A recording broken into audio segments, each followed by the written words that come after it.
Deus, na sua soberania, encaixou direitinho que na semana passada nós tivéssemos terminado a série de exposição bíblica no livro de Esdras.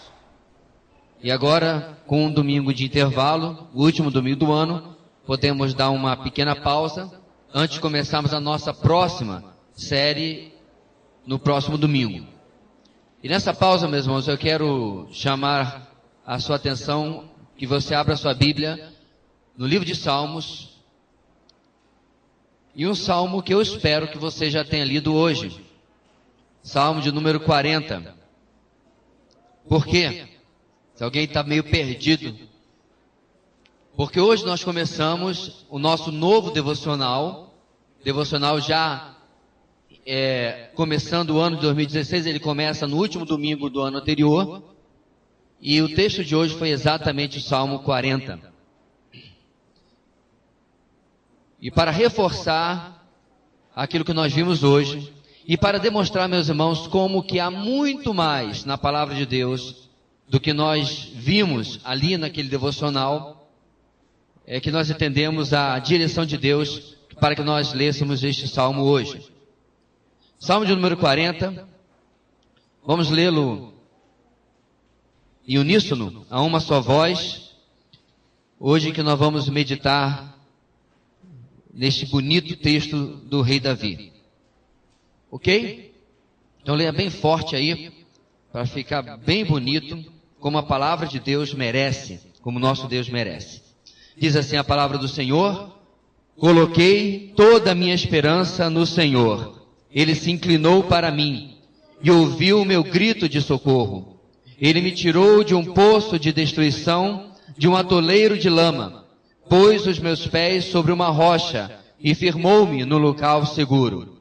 Pôs um novo cântico na minha boca, um hino de louvor ao nosso Deus. Muitos verão isso e temerão e confiarão no Senhor. Como é feliz o homem que põe no Senhor a sua confiança e não vai atrás dos orgulhosos, dos que se afastam para seguir deuses falsos. Senhor meu Deus, quantas maravilhas tens feito! Não se pode relatar os planos que preparaste para nós. Eu queria proclamá-los e anunciá-los, mas são por demais numerosos. Sacrifício e oferta não pediste, mas abriste os meus ouvidos. Holocaustos e ofertas pelo pecado não exigiste. Então eu disse: aqui estou, no livro está escrito a meu respeito.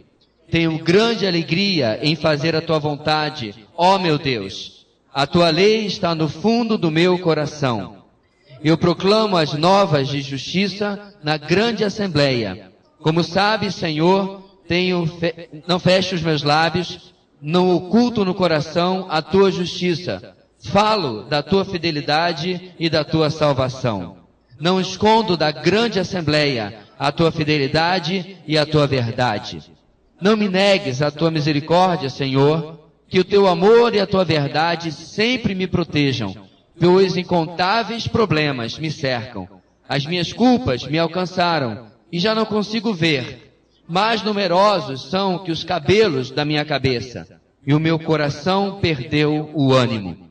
Agrada-te, Senhor, em libertar-me. Apressa-te, Senhor, a ajudar-me. Sejam humilhados e frustrados todos os que procuram tirar minha vida. Retrocedam desprezados os que desejam a minha ruína. Fiquem chocados com a sua própria desgraça os que zombam de mim. Mas regozijem-se e alegrem-se em ti todos os que te buscam. Digam sempre àqueles que amam a tua salvação: grande é o Senhor. Quanto a mim, sou pobre e necessitado, mas o Senhor preocupa-se comigo. Tu és o meu socorro e o meu libertador. Meu Deus, não te demores. Amém. Este é um salmo muito conhecido, meus irmãos. É um salmo muito amado, em especial pelos 3 primeiros versículos dele. Mas eu gostaria que nós explorássemos esse texto hoje, versículo por versículo, em busca da seguinte grande lição que eu creio que este texto tem para nós nesta noite. A resposta de Deus ontem, a busca paciente, gera consagração dependente hoje. a resposta de Deus ontem. A busca paciente gera consagração dependente hoje. Assim está o salmista. Ele faz uma pequena retrospectiva do que Deus já vem fazendo na sua vida, porque no momento ele de novo precisa desse socorro de Deus. E a mesma realidade, meus irmãos, vai acontecer na minha e na sua vida. Nós vamos passar por tribulações, vamos sair das tribulações, mas mais à frente, quer seja dias, semanas, meses, não importa, anos, outras situações vão acontecer na nossa vida em que nós precisamos fazer o quê? Voltar ao passado e fortalecer a nossa fé, a nossa busca pelo Senhor, pelo histórico dele, pelo currículo dele, por aquilo que ele já fez na nossa vida. Isso, meus irmãos, é extremamente importante. Não nos iludamos de que tribulações são coisas que acontecem apenas na vida de quem não anda com Deus, de quem não crê em Deus, de quem anda em desobediência. Nós sabemos pela palavra de Deus que Ele prova o justo, quer ele esteja correto diante dele ou até em pecado. A prova, a tribulação de Deus preenche diversas agendas, diversos propósitos diferentes. E nós não podemos de maneira nenhuma achar-nos injustiçados se por acaso algo acontece na nossa vida e não é aquilo que nós gostaríamos, que nós desejaríamos. Mas sabemos que nós temos um Deus soberano, porém que mesmo na tribulação Ele não nos deixa sem um socorro. O nosso texto, meus irmãos, começa, são 3 grandes lições aí divididas no texto, nos ensinando o seguinte em primeiro lugar: a paciente dependência de Deus gera livramento e proclamação. Nos 3 primeiros versículos nós vamos verificar isso. A paciente dependência de Deus, aquela que é perseverante, que não desanima, que continua perseverando em oração, gera em nossa vida não só o livramento, mas a proclamação, a declaração para as demais pessoas daquilo que Deus vem fazendo na nossa vida. No versículo 1, nós encontramos esse texto tão conhecido: coloquei toda a minha esperança no Senhor. Na versão antiga, esperei com paciência no Senhor. E Ele se inclinou para mim e ouviu o meu grito de socorro. O texto, meus irmãos, que nós temos foi escrito pelo rei Davi. Davi possuía recursos, soldados, riquezas, além da admiração do povo. Ele era um rei com grande aceitação popular. Era um rei amado, era um rei querido. Porém, mesmo diante, meus irmãos, de todos os recursos que Davi tem, a sua real confiança estava em Deus. É muito fácil, meus irmãos, nós titubearmos na nossa confiança para com Deus, quando tudo está bem, quando o contra-cheque está no lugar direitinho, o dinheiro está no banco, a casa está segura, o carro está novo, a saúde está boa. E de certa forma, esta era a situação de Davi. Ele podia, de maneira para sua própria ruína, pensar que podia, contra os seus inimigos, contra esta tribulação, confiar apenas em si mesmo. E, meus irmãos, isso não seria sem precedente. Na história do Antigo Testamento, nós temos diversas pessoas que foram levadas à ruína e destruição. Por quê? Porque confiaram mais nos seus recursos do que em Deus. Deus sabia tanto disso, meus irmãos, que lá em Deuteronômio Ele adverte o povo. Antes eles entrarem na terra prometida. O que Deus fala? Quando vocês entrarem na terra que eu vou lhes dar, estavam no deserto ainda, e vocês morarem em casas que vocês não construíram, e vocês colherem uvas e beberem vinho de vinhas que vocês não plantaram, lembrem-se, cuidado para que vocês não pensem que a força do seu braço lhes deu essas coisas, mas é o Senhor que está lhe dando essas coisas. Deus advertiu. Por que Deus fez isso? Porque Ele sabia o que ia acontecer. Quando o povo toma posse da terra prometida, está tudo bem, está tudo bonito, está tudo no lugar. Passada a primeira geração, a primeira coisa que eles fazem é esquecer do Senhor. Meus irmãos, Davi já começa nos mostrando que eu devo sempre compreender que a minha capacidade, que a minha inteligência, que o meu dinheiro, que os meus contatos, que as pessoas que me ajudam, não importa. Apesar de serem muitas vezes coisas muito boas, nelas não pode estar a minha confiança. porque ele diz que a confiança dele está totalmente no Senhor, e no versículo 2 ele já declara o que Deus fez através de uma figura de linguagem. Ele diz que Deus o tirou de um poço de destruição e de um atoleiro de lama. Em contraste, colocou seus pés sobre uma rocha e firmou-o no lugar seguro. A situação de Davi, meus irmãos, é ilustrada nessa metáfora de contraste. Poço de destruição e atoleiro de lama de um lado, em contraste com o quê? Rocha e local seguro. Eu não sei se você já presenciou um sumidouro. É apavorante. O que eu vi não era suficiente para engolir um ser humano. Talvez uma criança pequena, mas não um adulto. E eu fiquei vendo aquilo ali, que coisa terrível. A areia não para de entrar. E vai, como se fosse um buraco sugando toda a terra ao redor. E eu fiquei pensando, será que isso não acaba não tem fim? E por isso se chama, obviamente, sumidouro. A mesma coisa quando você encara um redemoinho na água. Alguns anos atrás, os missionários aqui da Meva sofreram um naufrágio por causa de um redemoinho e foram sugados por aquilo até a profundeza do rio, mas graças a Deus, pela misericórdia do Senhor, não morreram, estão aí até hoje para contar o seu testemunho. A ideia aqui, meus irmãos, é um cenário de completa impotência. Você já deve ter visto, talvez, no filme, a areia movediça. Quanto mais você mexe para tentar se livrar dela, mais você afunda. Gente, não é coisa de filme não. Realmente existe o fenômeno em alguns lugares. E deve ser apavorante aquela sensação de que você não pode fazer nada se alguém não lançar uma corda, um galho para lhe puxar, você vai ser levado para o fundo daquela areia, vai ser sufocado e não vai conseguir sair de lá. Você já se sentiu assim na vida? Você está se sentindo assim na vida? Quanto mais você tenta resolver, pior fica. É como se você estivesse enrolado no barbante e você tenta tirar desse lado, o outro lado embola. Assim Davi estava. Inimigos. O texto não fala qual é o real problema que Davi está passando, mas ele coloca como uma coisa que ele não tem como resolver. O que acontece? Deus o pega e, diz o texto, coloca sobre uma rocha. Um local seguro. O local onde ele não tinha mais como afundar. Ele não tinha mais como descer.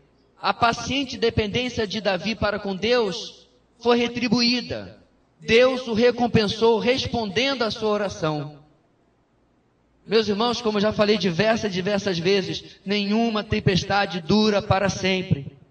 Porém, Davi está nos mostrando aqui que no meio do sumidouro, da areia movediça, eu tenho que entender que a minha única opção é parar de confiar no meu movimento frenético e confiar em Deus.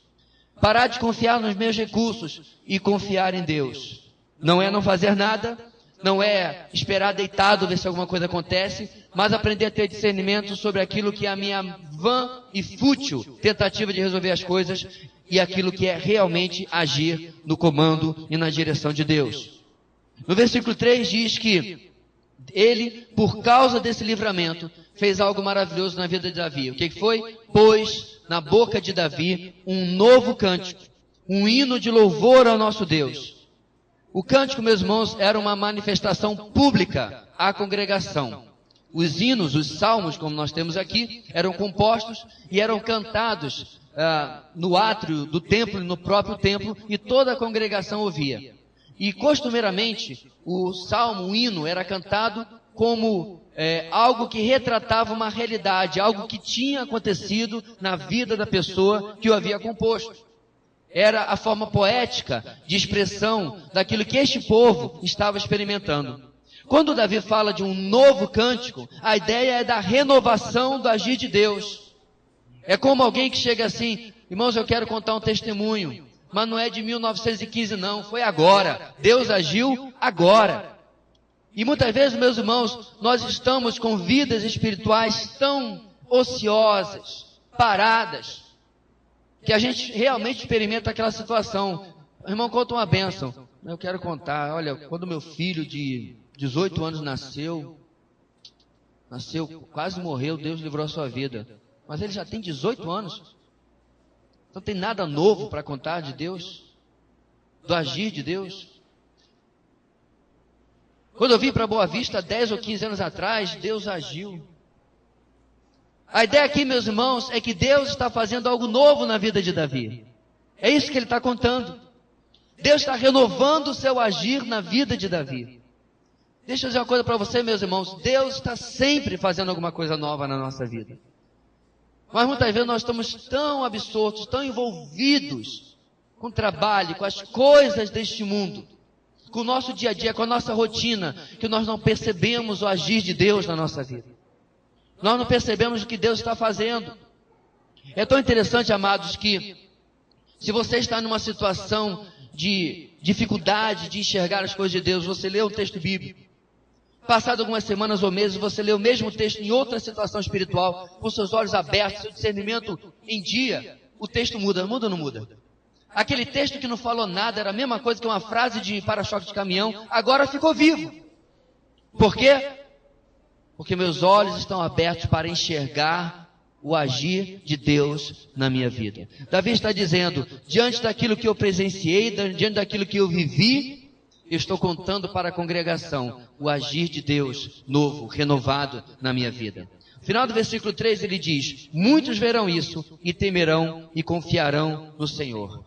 Meus irmãos, esse novo cântico que eu e você precisamos ter na nossa boca, deve trazer para as pessoas temor ao Senhor e mover as pessoas a confiar em Deus. Um grande problema, meus amados, é que muitas vezes nós departamentalizamos a nossa fé. Falar sobre as coisas de Deus é coisa lá para o nosso grupo de vida. Lá vou compartilhar do que Deus está fazendo, está deixando de fazer. Você já experimentou, já pensou, se nós levássemos a nossa fé para tudo quanto é lugar? Se nós compartilhássemos no nosso ambiente de trabalho o que Deus tem feito na nossa vida? Se nós falássemos com o nosso colega, se ele perguntasse para você, e aí, como é que foi a sua semana? Rapaz, minha semana foi muito boa, em especial, Deus fez algo assim, assim, assim na minha vida. Você não precisa ser fanático, você não precisa ser extremado, mas tirar, meus irmãos, Deus do domingo, tirar Deus da reunião da igreja, e incluí-lo no nosso dia a dia, incluí-lo na nossa vida, incluí-lo naquilo que nós estamos presenciando de bom na nossa vida. Porque nós vemos num mundo, meus irmãos, em que Deus não ofende. Se você fala assim alguma coisa, não, eu consegui tal coisa, graças a Deus, a pessoa, é verdade, graças a Deus, e a vida continua. Há um tempo atrás eu comecei a fazer um teste. Quando a pessoa perguntava alguma coisa, eu falei, rapaz, consegui, graças ao Senhor Jesus. A pessoa, né? Já ficava desconcertada. Nós vemos uma sociedade, meus irmãos, que já virou gíria. Vai com Deus. Se Deus quiser, graças a Deus. Mas uma vez a pessoa me perguntou e eu fui bem específico. Graças ao Senhor Jesus eu consegui. E a pessoa ficou naquela famosa, que desconforto. Porque eu fui politicamente incorreto. Eu expressei a minha fé. Quando nós fazemos isso, irmãos, muitas vezes é verdade. Você vai ser repudiado. As pessoas não vão gostar muito daquilo que agora você passou a expressar. Mas o salmista diz que, por outro lado, muitos temerão ao Senhor e o buscarão.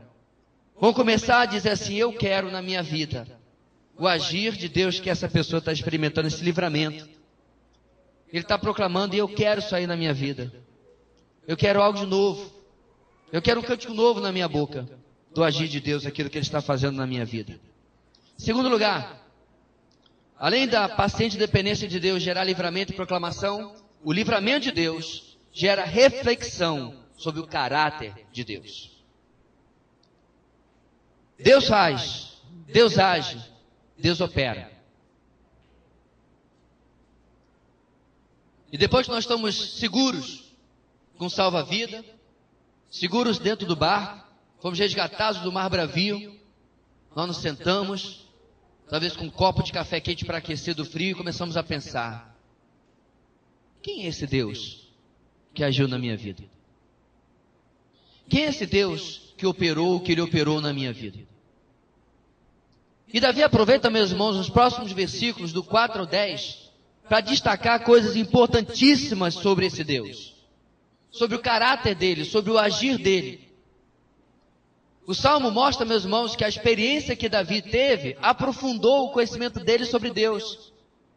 Aí eu já faço uma pausa e digo, você já parou para perceber que em cada problema e tribulação que você passa, depois você compreende algo novo de Deus ou algos novos de Deus? Dá para você compreender, meu querido, que o que você atravessou não foi à toa. Deus queria lhe ensinar alguma coisa. Aliás, não só sobre ele, mas sobre você também. Como nós falamos hoje de manhã na EBD, meus irmãos, Deus não é aquele menino com uma lupa queimando formiga de forma sádica. Deus não permite, meus irmãos, o sofrimento, a luta, a tribulação na nossa vida, porque Ele se distraiu, porque Ele não tem o que fazer, ou porque Ele está aborrecido com você. Ele estava descontente com o seu contentamento e resolveu aprontar. Não. Há um propósito, há um objetivo, há uma agenda que Ele está cumprindo. Então, meus irmãos, depois de perceber tudo o que aconteceu e declarar isso, Davi agora para refletir sobre Deus. No versículo 4 ele diz, como é feliz o homem que põe no Senhor a sua confiança e não vai atrás dos orgulhosos, dos que se afastam para seguir deuses falsos. A confiança em Deus e não em falsidade. Davi, meus irmãos, como nós destacamos, tinha muitos recursos. E uma das nossas maiores tentações que temos quando em lutas ou tribulações é de usar os nossos recursos. Recursos nossos, carnais, ou recursos do mundo, ou daqueles que não confiam no Senhor. Inclusive, depender demais de nós mesmos. Davi destaca, meus irmãos, que ele aprendeu que uma coisa que não pode ser substituída é confiar unicamente no Senhor. Porque ao seu redor existiam, ao redor de Israel, muitas ofertas de muitos deuses. E os deuses daquela época, meus irmãos, eram identificados com situações específicas, com problemas específicos. Tinha o Deus da colheita, o Deus disso, o Deus daquilo. E Davi, meus irmãos, como qualquer homem, de 3.000 anos atrás, com a cosmovisão não tão grande, a revelação bíblica não tão grande como nós, podia ser tentado a confiar em outros deuses. E você deve estar se perguntando, pastor, mas a gente não sofre isso, a gente não tem esse problema. Meu irmão, acho que você já conhece Bíblia suficiente para saber que os piores falsos deuses que nós temos que tomar cuidado não são deuses de outras religiões. Eu não tenho a mínima dúvida de que você não vai passar uma crise e comprar um Buda para ficar na sua casa. Eu não tenho nenhuma dúvida que você vai passar por uma crise e vai comprar, sei lá, agora vou apelar para o islamismo, porque para ver se funciona. Eu sei que isso não vai acontecer. Você conhece a palavra de Deus. Mas, meus irmãos, muitas vezes nós transformamos coisas que não são nem de perto religiosas em falsos deuses. E é isso que o texto tem a nos ensinar no versículo 4. E o primeiro falso Deus, meus irmãos, nós temos que tomar muito cuidado, sou eu. É você. Jeremias diz, bem-aventurado o homem que confia no Senhor e não faz do homem, da força do homem, a sua confiança. Como nós temos, irmãos, Davi tinha todos os recursos ao seu dispor. Mas ele diz, a minha confiança está em Deus. E nós vivemos, meus irmãos, um paradoxo. Sabe qual é o paradoxo? Você é constantemente levado pela palavra a conhecer cada vez mais. Conheça mais. Mais da palavra. Mais do Senhor. E o perigo de quanto mais você conhece é confiar nesse conhecimento. Mas você deve confiar no Senhor enquanto adquire conhecimento. E a palavra do Senhor fala também que Deus, dentro do seu plano para nós, deseja nos abençoar. Ele não diz que todos nós vamos ser ricos ou prósperos, mas Ele deseja nos abençoar. E outro perigo, meus irmãos, é a casa pela qual orei, o casamento pelo qual intercedi, o carro pelo qual pedi a Deus se transformar mais importante a bênção do que o abençoador. E nós precisamos, meus irmãos, a cada passo da nossa caminhada com Deus, quando Ele vai concedendo coisas e concedendo vitórias e abrindo portas, é dizer o quê? Como é feliz o homem que põe no Senhor a sua confiança e não nos ídolos. Porque no versículo 5 ele diz, Senhor meu Deus, quantas maravilhas tens feito. Depois de falar, meus irmãos, que quem confia no Senhor e não em ídolos é bem-aventurado, é feliz, ele diz a razão disso. Quantas coisas tens feito? Não se pode relatar os planos que preparaste para nós. Eu queria proclamá-los e anunciá-los, mas são por demais numerosos. Amados, no versículo 5, Davi explode num exagero, numa hipérbole de glorificação de Deus. Não há olhos para as lutas atuais, não há espaço para o lamento pelo sofrimento do passado ou do presente. Davi está ocupado demais somente com a lista de evidências da graça de Deus sobre a sua vida. E aqui está, meus irmãos, mais uma vez, uma profunda lição para nós.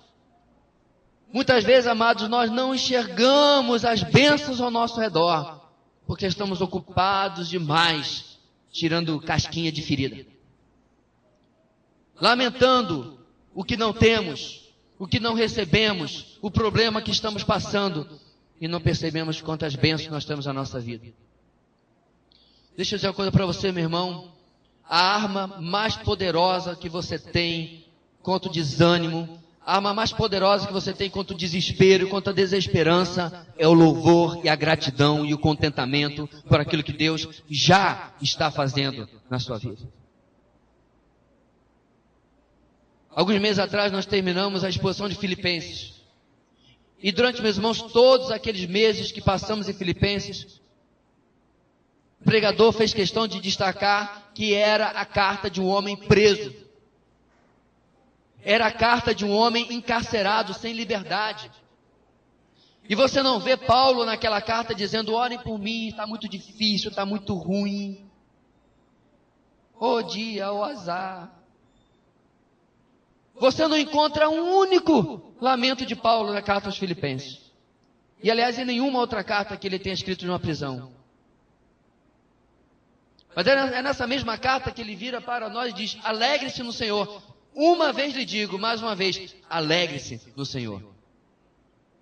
E você pensa, uma coisa está errada com esse homem. Não, está não. Este é um homem que aprendeu, meus irmãos, que Deus tem sido tão gracioso com ele, que ele pode facilmente repetir as palavras de Davi. Quantas maravilhas tens feito! Não se pode relatar os planos que preparaste para nós. E meu irmão, talvez você esteja pensando que eu estou me referindo apenas à saúde, aos filhos, à família, bênçãos materiais que Deus esteja lhe dando. Mas calma. O cristão é desafiado, meu irmão, a tirar os olhos daqui e colocar lá. Pastor Leandro Peixoto esteve conosco há mais ou menos um mês atrás. Ele pregou em 1 Coríntios. Falou sobre a fé, o amor e a esperança. E em falar da esperança, meus irmãos, ele explicou bem direitinho. Nós já ouvimos isso outras vezes, mas vale a pena repetir de novo. Ele explicou bem direitinho que a esperança do crente não é uma possibilidade. Tipo assim, eu tenho esperança de ano que vem viajar. Pode ser que eu viaje, pode ser que não. Eu tenho esperança de ano que vem passar no concurso, passar no vestibular. Pode ser que sim, pode ser que não. Essa não é a definição da esperança bíblica. A esperança bíblica é a absoluta e completa certeza de que o Cristo que veio voltará para buscar a sua igreja. É a completa e absoluta certeza de que se a morte nos encontrar antes dele voltar, nós estaremos com ele eternamente. Esta é a esperança bíblica. E essa esperança, meus irmãos, faz você tirar o olho daqui e levantar para lá. E dizer, não importa quantas tribulações ou problemas eu esteja passando aqui, eu possuo uma esperança eterna. E nisso nós podemos dizer, Senhor, como eu vou dizer, como eu vou contar, como eu vou enumerar tudo aquilo que tens feito por mim. Davi está ocupado demais, meus irmãos, falando das bênçãos de Deus, para perder seu tempo falando dos problemas apenas que ele está passando. E ele está passando. O texto continua. Além de ficar sem palavras e usar um exagero para destacar o feito de Deus, ele diz, sacrifício e oferta não pediste, mas abriste os meus ouvidos. Holocaustos e ofertas pelo pecado não exigiste. Davi passava, meus irmãos, uma situação, mas Deus foi além. A mentalidade legalista judaica poderia pensar que sacrifícios cerimoniais resolviam qualquer problema. Pecou, leva um animalzinho lá. Fez não sei o que, faz um sacrifício. Está com problema? A mentalidade legalista achava, meus irmãos, que a lei mosaica era simplesmente uma coisa que você fazia. Era simplesmente uma coisa externa, como um culto, como um grupo de vida, como uma reunião qualquer da igreja. E na mentalidade judaica, bastava uma prática mecânica da lei e pronto. Mas Davi, meus irmãos, deixa claro que tal, apesar de importante, não bastava. O texto diz, mas abriste os meus ouvidos. Alguns acham que essa expressão significava furar a orelha de um escravo, que demonstrava que Deus estava colocando Davi como servo. Não é isso, na verdade, que o texto está dizendo. Davi estava declarando, na verdade, que Deus tirou a sua surdez, lhe deu ouvidos abertos para receber, entender e abraçar a lei que ele precisava obedecer. O que eu quero dizer com isso, meus irmãos? Que Davi está mostrando que o livramento que ele experimentou não foi um livramento à toa. Teve um crescimento dele em obediência. E eu quero destacar, meus irmãos, mais um motivo porque Deus permite que eu e você passemos por problemas e tribulações. Querido, sempre vai haver algo na sua vida que precisa ser mudado, que precisa ser transformado. Deus usa diversos recursos. Deus pode usar um irmão que lhe admoeste, lhe exorte. Deus pode usar o seu devocional diário. Deus pode usar uma mensagem de um púlpito. Deus pode usar uma música. Muitas vezes, nem o irmão, nem o devocional, nem a pregação, nem a música resolvem. O que Deus faz? Deus precisa apertar as coisas. Deus precisa realizar algo para mudar a minha desobediência em obediência. No Salmo 119, o maior capítulo, o maior salmo da Bíblia, o salmista diz o quê? Foi bom para mim ser oprimido, porque agora obedeço a tua lei. Olha que interessante, meus irmãos. Não há revolta. Deus, por quê? Isso não é justo. O que eu fiz para merecer? O que o salmista faz? Eu andava errado, Deus me oprimiu, me castigou, agora eu ando certo. Essa é a mentalidade, meus irmãos, de um filho. Essa é a mentalidade de alguém que conhece o seu lugar e o lugar de Deus. Sabe que Deus o ama, e por nos amar, Ele vai fazer aquilo que Ele precisa para que eu ande conforme a sua vontade. Davi estava mostrando, meus irmãos, a realidade que Samuel fala para Saul em 1 Samuel capítulo 15. No versículo 22, 23, Samuel, porém, respondeu: acaso tem o Senhor tanto prazer em holocaustos e em sacrifícios, quanto em que se obedeça a sua palavra? A obediência é melhor do que o sacrifício, e a submissão é melhor do que a gordura de carneiros. Pois a rebeldia é como o pecado da feitiçaria, e a arrogância como o mal da idolatria. Assim como você rejeitou a palavra do Senhor, Ele o rejeitou como rei. Meus irmãos, Davi conhecia a história. Ele conhecia a história do seu antecessor. Um homem alto, bonito, impressionante, mas com um coração totalmente rebelde para com Deus. Quando Davi, meus irmãos, é alvo deste problema, o texto não diz, como eu falei, o que é. O que ele faz? Em vez de ficar revoltado com Deus, eu vou buscar no meu coração o que eu preciso mudar. E aí Deus abre os ouvidos, o entendimento de Davi, para que ele ouça a palavra do Senhor. No versículo 7 ele deixa isso claro também. Então eu disse, aqui estou, no livro está escrito a meu respeito. Diante dos ouvidos abertos para ouvir a palavra de Deus, o rei Davi ouve, lê, percebe o que a palavra tinha a seu respeito para que ele fizesse. Meus irmãos, a solução de muitas de nossas lutas se encontra em ouvir e obedecer, crer e executar as palavras eternas do nosso Deus.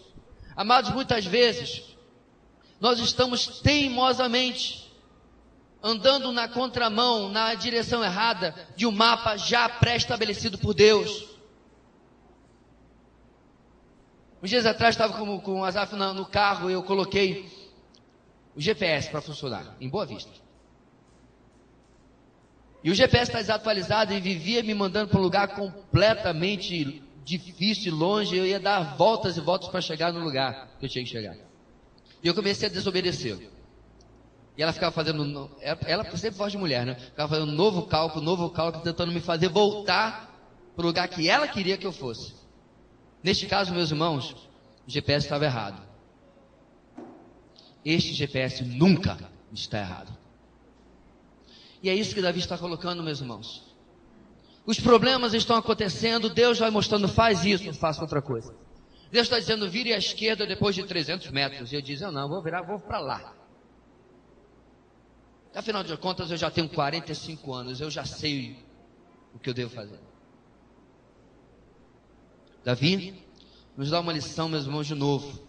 Um homem poderoso, um homem rico, um homem temido, um homem admirado, dizendo, eu vou ouvir as palavras eternas do nosso Deus. Eu vou trocar os conselhos do mundo, da carne, de pessoas intencionadas, não importa. Vou trocar e vou colocar no lugar o quê? Os conselhos do nosso Deus. Sabe o que acontece quando nós fazemos isso?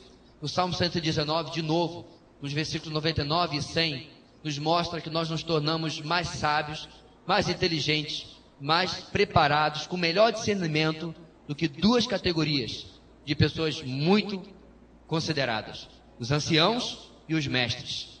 Salmo 119, 99 diz, tenho mais discernimento que todos os meus mestres, pois medito nos teus testemunhos. Versículo 100, tenho mais entendimento que os anciãos, pois obedeço aos teus preceitos. Que interessante, meus irmãos, a palavra de Deus pode transformar uma pessoa mais indouta e mais sábia do que o mestre. A palavra de Deus pode transformar uma pessoa mais nova em alguém mais sábio do que um ancião. E aqui, irmãos, eu quero fazer meu momento, como diz o Franklin Ferreira, o meu momento plim-plim. Amados, ninguém impõe a você que faça o seu devocional. Ninguém impõe a você que vá lá e compre um livro de devocional que você tenha que fazer. Essa é a doutrina da igreja, não é doutrina. Se é a norma da igreja, não é norma. Quer fazer, não faz. Pode devolver, eu vou orientar a irmã Lúcia que eu devolvo seus R$20. Mas eu digo uma coisa para você. Se você compreende o que esse texto está dizendo, você vai compreender a necessidade diária de você estar com Deus. E eu não digo estar com Deus na correria, não. É trancar a porta, é silenciar o celular, é fechar a tela do computador e dizer, Deus, agora sou eu e você. Porque muitas vezes, meus irmãos, nós fazemos as coisas no corre-corre, e esse é um momento importante de eu ouvir Deus. De Deus me confrontar com a sua palavra. De Deus chamar a minha atenção naquilo que eu estou errando.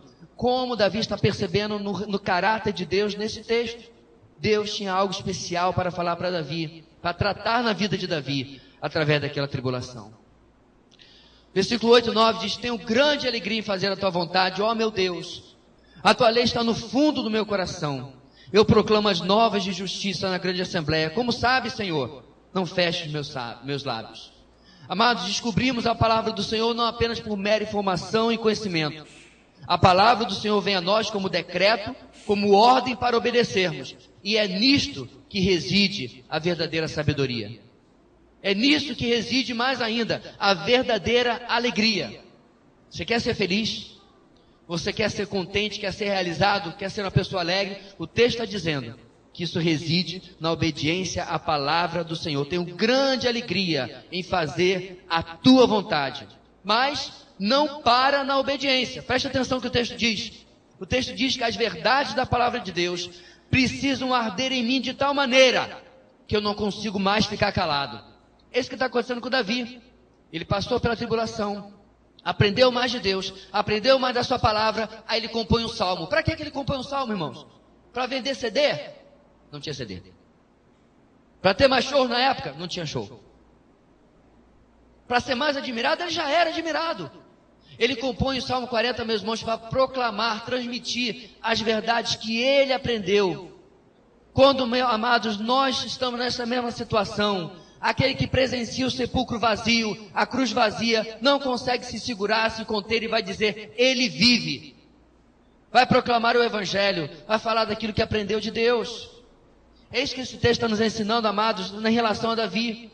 Davi experimentou algo que ele não havia experimentado ainda na sua vida. Algo de que a verdade que ele descobriu não podia morrer ou ficar guardada dentro de si. Esse é outro grande problema em nós. Nós passamos pela luta, passamos pela tribulação. E muitas vezes, amados, quando alguém pergunta para nós, e aí, como é que tá? Como é que tá a vida e tal? Pois é, tá difícil. Tá difícil, mas conta a outra parte. Mas Deus é gracioso. Deus agiu. Deus operou. Deus mostrou mais de si próprio. Deus amadureceu a minha vida. Proclame aquilo que Deus tem feito na sua vida. Amados, isso não apenas resulta em proclamação a Deus, mas amadurece você também. Na semana passada nós terminamos a exposição de Esdras. Quando eu li esse texto, meus irmãos, daquilo que Davi está fazendo, eu tive que lembrar de Esdras.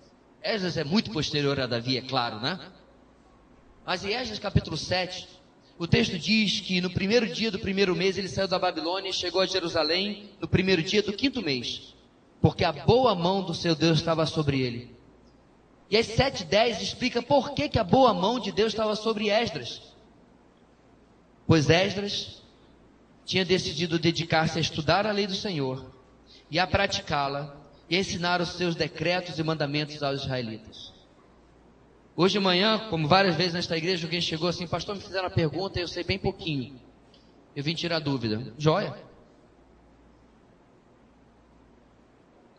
Meu irmão, deixa eu dizer uma coisa para você: ninguém sabe tudo. Especialmente por causa da exposição hoje dos meios eletrônicos, das redes sociais.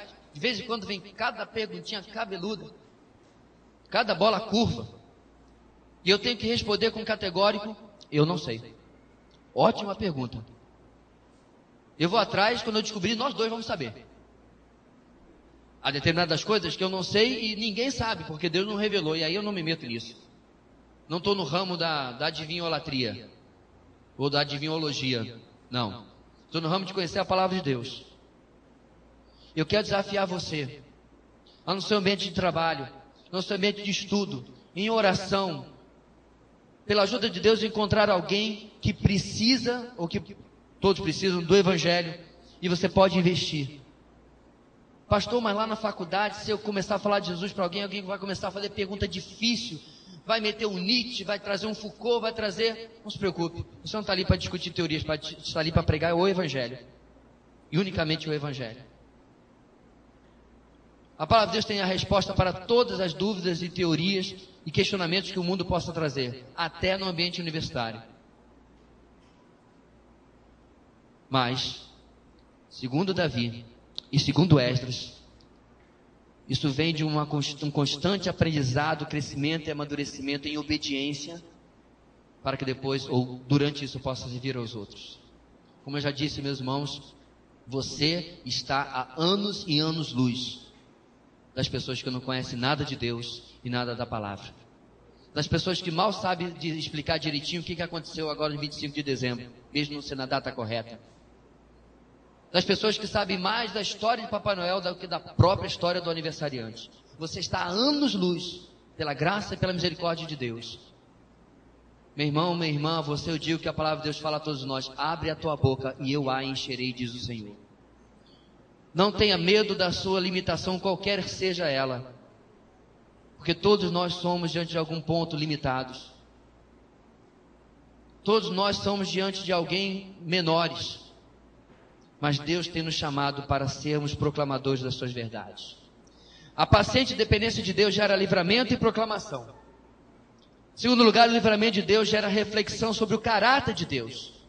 E agora, meus irmãos, Davi termina o seu salmo nos dizendo que o livramento e o caráter de Deus gera confiança no presente, porque Davi está de novo precisando do auxílio de Deus. E talvez essa seja a sua situação hoje. Talvez você não esteja como Davi, apenas olhando para trás. Talvez você esteja olhando para agora. O problema é agora, é nessa semana, é nesse mês. Como diz aquela famosa frase: quem tem fome não pode esperar. Quem está passando pela tribulação não dá para ser depois, tem que ser agora. Deus precisa intervir na sua vida. Então, junto com Davi, eu quero convidar você a orar. Como ele diz aqui, ele diz: não me negue, Senhor, a tua misericórdia. Que o teu amor e a tua verdade sempre me protejam. Davi, então, meus irmãos, endereça o presente, as lutas que ele está passando agora. E essas lutas voltaram a ocorrer, e baseado em fatos do passado, no currículo de Deus, ele recorre de novo ao Senhor e ao seu caráter, à sua misericórdia, ao seu amor e à sua verdade. Deixa eu dizer uma coisa para você, meu irmão. Deus não mudou. O mesmo Deus de outrora, que agiu na sua vida, é o Deus de hoje. Mas se você ainda não experimentou o agir de Deus na sua vida, eu quero lhe garantir, o mesmo Deus que nós estamos falando, que agiu em nossas vidas, o mesmo Deus que está aqui agindo na vida de Davi, é o mesmo que nós estamos adorando neste lugar aqui hoje. É o mesmo que ocupa cada palmo, cada centímetro, cada átomo do planeta Terra e do universo. Não há diferença. Não é outro Deus. Ele não descarregou a bateria, ele não ficou velho, ele não ficou obsoleto. O poder que agia lá, age aqui. E da mesma maneira, o mesmo poder que ressuscitou a Cristo dentre os mortos, age hoje no meio da igreja do Senhor Jesus. Não há diferença, não há nada impossível para esse Deus. Então eu quero convidar você a orar da mesma forma de Davi, clamando: Senhor, não me negues a tua misericórdia. Porque no versículo 12 ele começa a destrinchar o que ele está passando. Sem entrar em detalhes, sem citar nomes, ele diz: pois incontáveis problemas me cercam. As minhas culpas me alcançaram e já não consigo ver. Mais numerosos são que os cabelos da minha cabeça, e o meu coração perdeu o ânimo. O clamor de Davi, meus irmãos, tem duas razões: a tribulação e a culpa. Duas questões que muitas vezes são comuns a nós.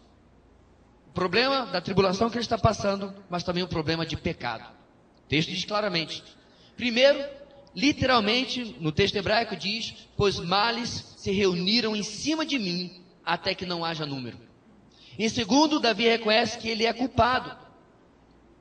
O seu pecado cumpriu algum papel, alguma parte em aquilo que está acontecendo com ele. E meus irmãos, isso é muito importante. Muitas vezes nós oramos, buscamos a Deus socorro no meio de um problema, de uma tribulação, mas eu quero desafiar você e sugerir, diga o seguinte: a primeira coisa que você tem que fazer é dizer: Senhor, eu quero o teu socorro, mas quero reconhecer, eu que pulei na água sem saber nadar. Eu sou responsável por isso aqui. É abandonar, meus irmãos, o vitimismo. E dizer: Senhor, está acontecendo isso por causa disso. Senhor, o meu casamento está passando dificuldades, mas eu sou corresponsável. Eu não sou vítima aqui não. Senhor, o meu filho tem apresentado problemas de comportamento, mas eu quero reconhecer, eu falhei aqui, aqui e aqui, no que eu deveria ser como pai ou como mãe. Senhor, eu fui convidado a conversar com o meu chefe e eu estou agora em período probatório. Posso perder meu emprego, mas eu reconheço, Senhor, fui eu que cheguei atrasado, fui eu que falhei, fui eu que não fiz.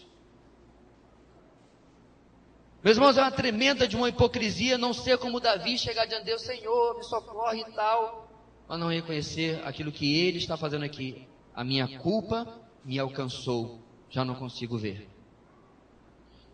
O efeito, meus irmãos, do pecado de Davi é que esse pecado roubou a sua visão, discernimento, seu senso de lógica, porque ele exagera aqui na hipérbole, e também a sua coragem. Seu coração está desmaiado.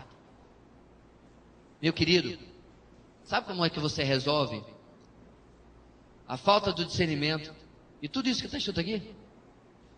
Se confessarmos os nossos pecados. Ele, Jesus, é fiel e justo para nos perdoar os pecados e nos purificar de toda a injustiça.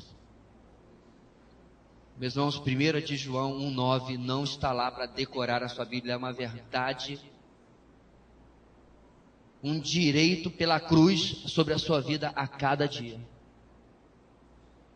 Porque às vezes nós carregamos dias, semanas, culpas, se nós temos o sangue de Cristo à nossa disposição o tempo todo.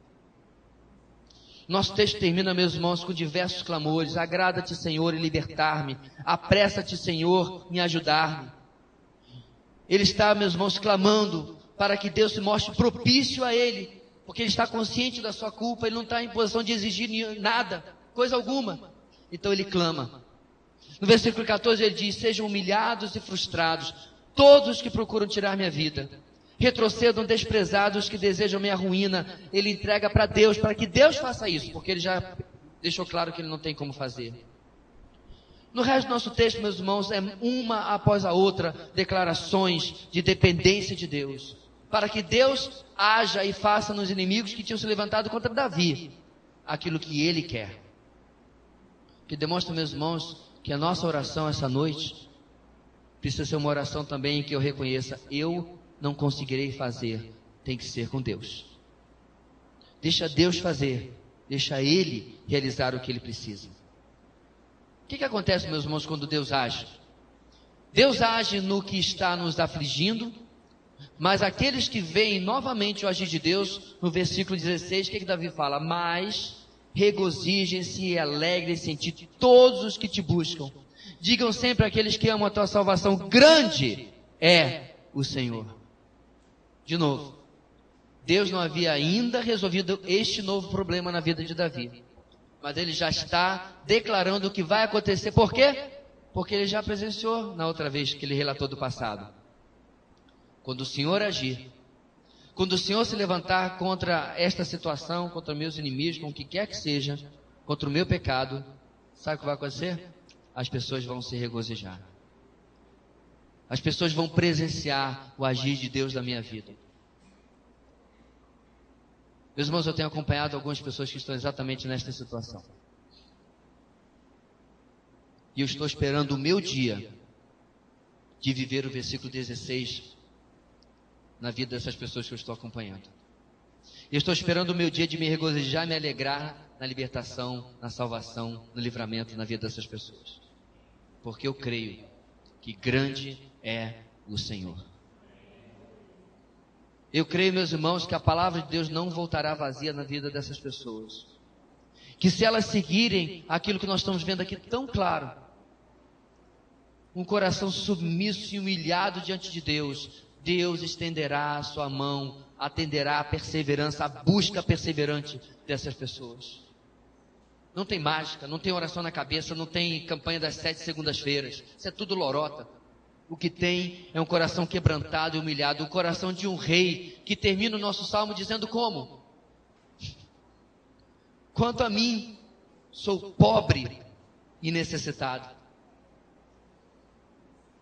Tenho um castelo lindo, tenho mulheres, tenho filhos, tenho riquezas, tenho reinado, tenho admiração do povo, mas sou pobre e necessitado. Mas não tem como você não lembrar da igreja lá em Apocalipse.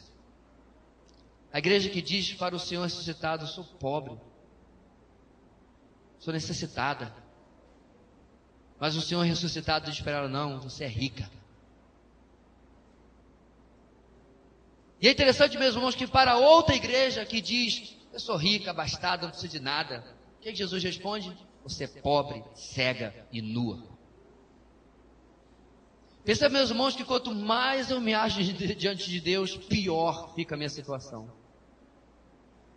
Por isso eu quero dizer para você, meu irmão, hoje, não há coisa mais maravilhosa do que se humilhar diante de um Deus que nos ama desta maneira. Que quando nós nos humilhamos diante dele, o texto diz: mas o Senhor preocupa-se comigo. Tu és o meu socorro e o meu libertador. E Davi encerra dizendo: meu Deus, não te demores. Você crê essa noite, meu irmão, no último domingo deste ano, pensando no ano que talvez possa entrar, levando com ele as tribulações que você está passando agora. Você crê que este é o Deus que nós servimos? Ele não é apenas o Deus da montanha, da planície, ele é o Deus do deserto e do vale também. Ele é o Deus, meus irmãos, que diante da tempestade não se amedrontou, andou sobre ela. Este é o Deus que nós servimos. Quero convidar você a fazer um propósito diante do Senhor essa noite de obediência à sua palavra. De você verificar quais têm sido as suas atitudes diante do problema que você está passando ou que passou. E voltar-se para Deus dizendo: Senhor, eu quero abandonar tudo aquilo que tem ido contra a tua palavra, contra a tua vontade, eu quero declarar hoje a tua lei. A tua palavra vai ser a minha instrução, para que eu possa passar pela tribulação, pela tempestade, e depois proclamar os feitos do Senhor. Feche seus olhos comigo. Coloque-se diante do Senhor nesse sentido. Coloque-se diante do Senhor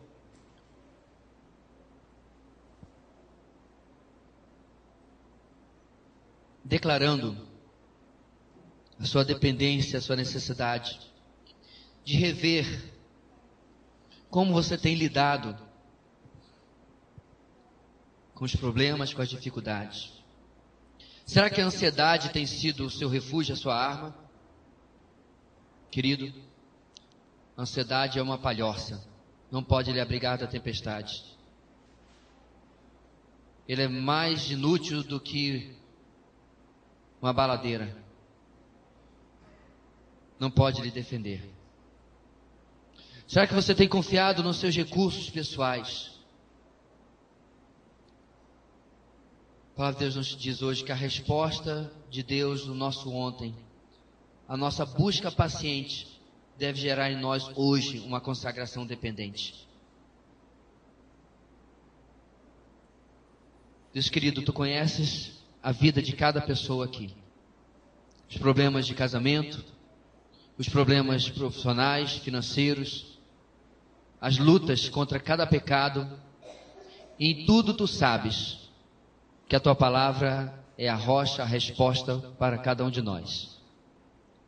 Mas nós precisamos, ó Deus, que tu hoje, pelo teu Espírito Santo, nos convença de uma vez por todas desta verdade, deste fato. Enquanto nós cremos, ó Deus, que tu agirás, que nós possamos consertar os nossos caminhos pela tua palavra, continuar meditando e fortalecendo a nossa fé, e sabendo, ó Deus, que podemos confiar perseverantemente, pacientemente no Senhor, porque Ele ouve o nosso clamor.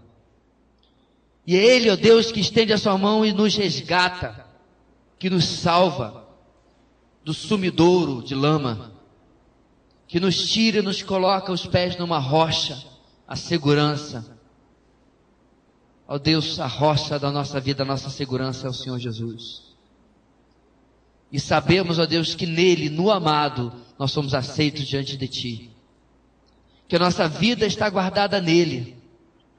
Que nós somos dele. E que cada momento da nossa vida é planejado para a glória dele.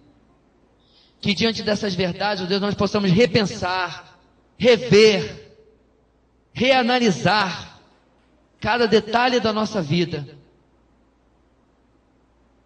E voltarmos, ó Deus, para as verdades eternas da Tua palavra e abandonarmos os conceitos falsos, provisórios, temporários, fúteis, volúveis, que este mundo, que a nossa limitada mente, que a nossa carne nos oferece. Nós possamos, ó Deus, declarar diante do Senhor que somos fracos, pobres, necessitados, mas somos muito gratos porque o Senhor cuida de nós. É no descanso desse cuidado que nós oramos nesta noite, no nome de Jesus. Amém e amém.